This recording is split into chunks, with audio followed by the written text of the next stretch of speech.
Class 12-এর একটাই drama আছে, রাজর্ষি। সেই রাজর্ষি পড়বে, কেন্দ্রীয় চরিত্র মৌরা চরিত্র তুমি ডিসক্রাইব করবে না তাই বলে হয়? এই চরিত্রটা করা অত্যাবশ্যক, এটা তোমাকে করতেই হবে। আর নোটের ক্ষেত্রে যদি তোমার খারাপ লেগে থাকে তুমি বেরিয়ে যাবে। তোমার কাছে অনেক বই, অনেক পিডিএফ, অনেক শেয়ার, অনেক ইউটিউবার আছে, তো আমারটা তুমি দেখো, পরখ করো এবং তুমি বলবে কেমন। চলো আমরা স্টার্ট করি। তাহলে আজকে আমি লিখছি analyse the character of Maurya. Maurya চরিত্র তোমাকে আমি ব্যাখ্যা করছি, তাই তো? দেখো, এই তুমি আবার আমি আগে বন্ধু বলছি, জানো তুমি এটা স্ক্রিনশট নিয়ে চলে যেও না, তাহলে তুমি মূর্খের মতো কাজ হবে, তাই এটা মূর্খের কাজ হবে। তুমি এটা ভালো করে পড়ো। দেখো আমার এত পরিশ্রম, এখন রাত 2টো বাজছে, তুমি বুঝতেই পারছো এটা করছি। আবার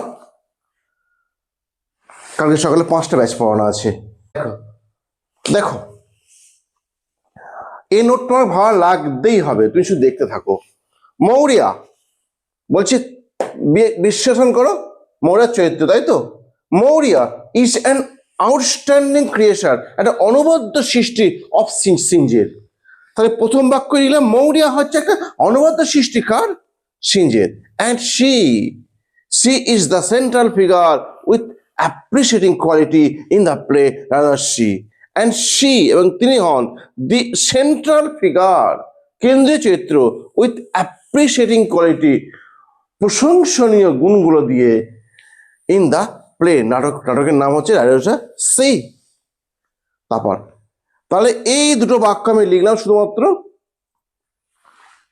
ইন্ট্রোডাকশনের জন্য, ভূমিকার জন্য। দেখো কি লিখলাম, মৌরিয়া একটা আউটস্ট্যান্ডিং ক্রিয়েশন কার সিনজের। তারপর and she is the central figure with appreciating quality in the play রাজর্ষি। এই তো মাত্র দুটো বাক্য, দুটো ক্রসকে আমি অ্যান্ডে যোগ করেছি, কেমন হয়ে গেল। এরপর দেখো নাটকে ঢুকে যাচ্ছি, পাশে লিখছি দেখো, অ্যাজ এ মাদার, মা রূপে মৌরিয়া, একটা মা রূপে Maurya had a soft corner. মৌরিয়ার আছে একটা আবেগময় মন, সফট কর্নার, আবেগময় মন। কার জন্য? ফর অল হার ইস্যুস, তার সমস্ত সন্তান সন্ততির জন্য, তার ছেলে মেয়ে সব কটার জন্য। তাহলে মা রূপে মৌরিয়া ছিল সফট কর্নার। এই সফট কর্নারটা কি জিনিস, আবেগটা কত বেশি, সেইটা আমরা বুঝবো পরের লাইনে। দেখো কি লিখেছি, having separated from her 5 sons, বিচ্ছিন্ন হইয়া তার 5টা ছেলে থেকে, সি tried to stop বাটলে to go to the sea in vain. She tried to stop, তিনি চেষ্টা করেছিলেন থামাতে বাটলেকে to go to the sea, সমুদ্রেতে, ইন ভেন, ব্যর্থভাবে। মানে তিনি কিছুতেই সফল হবেন না থামাতে, তাও তিনি চেষ্টা করেছিলেন। দেখো তিনি অনেক কথা বললেন যে কি হবে, একটা ছেলের মূল্য অনেক বেশি হবে হাজারটা ঘোড়ার মূল্য থেকে, এমন কথা অনেক কথা বলেছিলেন, কিন্তু সেগুলো আমি এই সংক্ষিপ্তের মধ্যে ঢোকাতে পারলাম না, কেমন। তারপর দেখো, হার দি ইল ফিটেড লেডি, দি ইল ফিটেড লেডি মানে ইল ফিটেড, দুর্ভাগা, দুর্ভাগ্য নিয়ে জন্মগ্রহণ করা মহিলাটি, দুর্ভাগ্য নিয়ে জন্মগ্রহণ করা মহিলাটি কি হয়েছে, ব্রট আপ, পালন করেছিলেন 6 sons, 6টা ছেলেকে, উইথ কেয়ার, যত্ন সহকারে, যত্ন সহকারে ছটা ছেলেকে তিনি লালন পালন করলেন। অ্যান্ড অলসো, এবং আরো, ওয়াজ উইটনেস, প্রত্যক্ষদর্শী হলেন, অফ দ্যার ডেথ, তাদের মৃত্যু। দেখেছো, তাহলে যিনি পালন করলেন তিনি প্রত্যক্ষদর্শী হলেন তাদের মৃত্যুকে। তাহলে আমি বলতে চাই তার অ্যাগনিটা কতটা ডিপ, তার দুঃখটা কতটা গভীর, আমি এইটা বলতে চাইছিলাম, তাই তো? কিন্তু আমি সেটাও লিখতে পারিনি গো, অ্যাগনি যে ডিপ সেটা আমি লিখতে পারলাম না।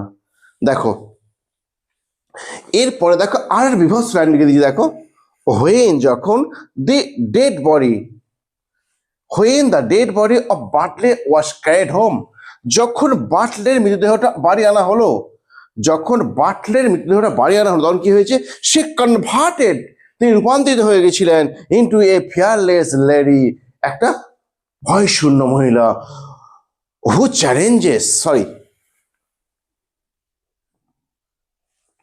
চ্যালেঞ্জড যে চ্যালেঞ্জ করেছিল দ্য সি সমুদ্রকে, কোন কথাটা বলে? দে আর অল গান, তারা সবাই এখন চলে গেছে, মানে সব করে ছেলে মারা গেছে। অ্যান্ড এখানে একটা কথা আছে, the sea can do to me, সমুদ্র এখন আমাকে কিছুই করতে পারবে না। তোমার মনে প্রশ্ন জাগতেই পারে, স্যার আপনি এগুলো পেন্ডেন্স নিলেন কেন? আর এগুলো কোশ্চেনের মধ্যে এগুলো ডাইরেক্ট হু বইয়ের লাইন তো, কেমন? তুমি যদি দিয়ে আটটা এইভাবে এলে কারো ভালো হয়।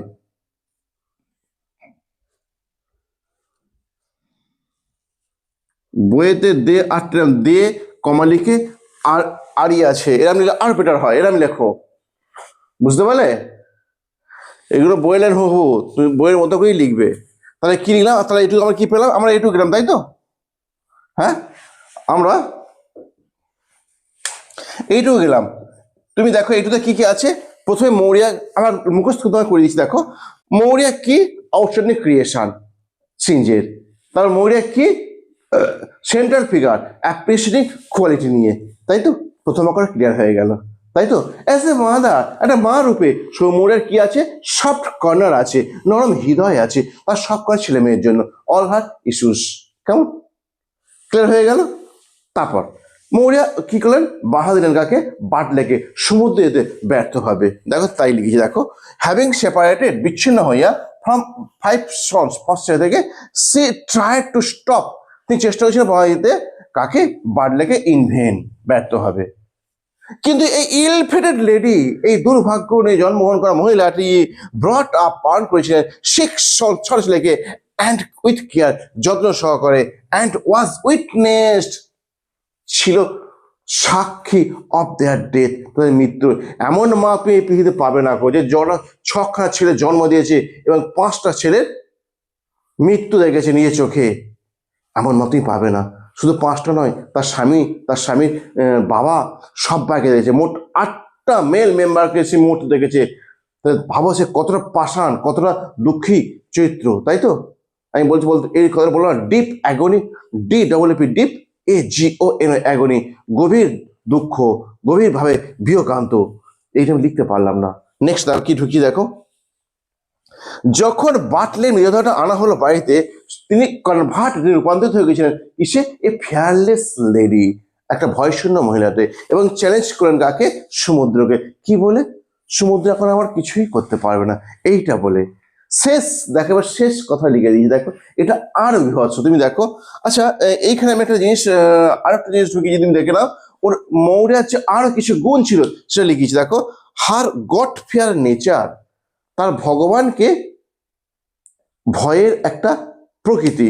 তুই দেখো এই যে সব জল আনতে যেত কোনো একটা জায়গা থেকে, তাতে লিখেছে না, সে কোনো একটা জায়গা থেকে জল আনতে যেত, সে লিখেছে তো।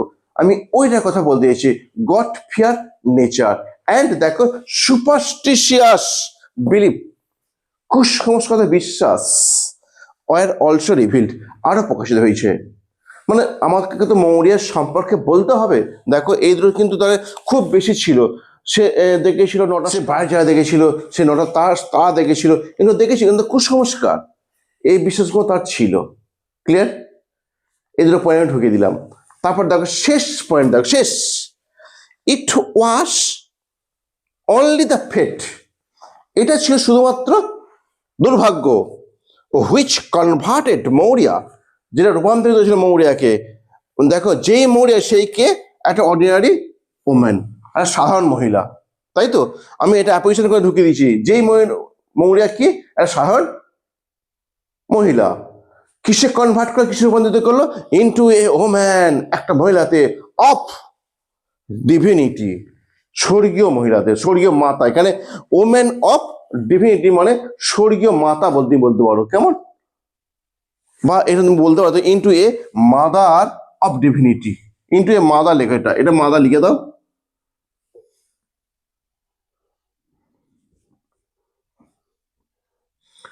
এটা ইনটু দি হবে, হ্যাঁ,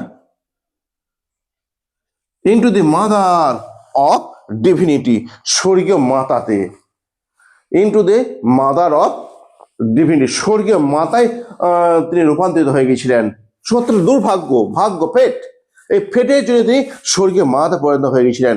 এবং ডেলিভার দ্য মেসেজ, এখানে কি লিখছি দেখো, অ্যান্ড কেম আউট এবং বেরিয়ে এলো দ্য ইটার্নাল মেসেজ, চিরন্তন বার্তাটা। সেই চিরন্তন বার্তাটা কি ছিল দেখো, no man at all living, কোনো মানুষ চিরদিন বাঁচতে পারে না ফর এভার, চিরদিনের জন্য, and we must be satisfied, আমরা অবশ্যই তৃপ্তি পাবো। বিখ্যাত ডায়লগ কেমন বেরিয়ে এলো। তাহলে ওটা ক্লিয়ার হয়েছে? সোজা তো ওটা, খুব সোজা, তুমি দেখবে খুব সোজা। তুমি পড়ো, পড়ে তুমি আমাকে বলো, 2-4 বার পড়ে নাও, 2-4 বার না পড়ে তোমার আত্মস্থ হবে না। পরে তুমি আমাকে কমেন্টে জানাও কেমন লাগলো। কেমন? Bye bye. আর ভালো লাগলে বন্ধুদেরকে এক গাদা করে শেয়ার করো।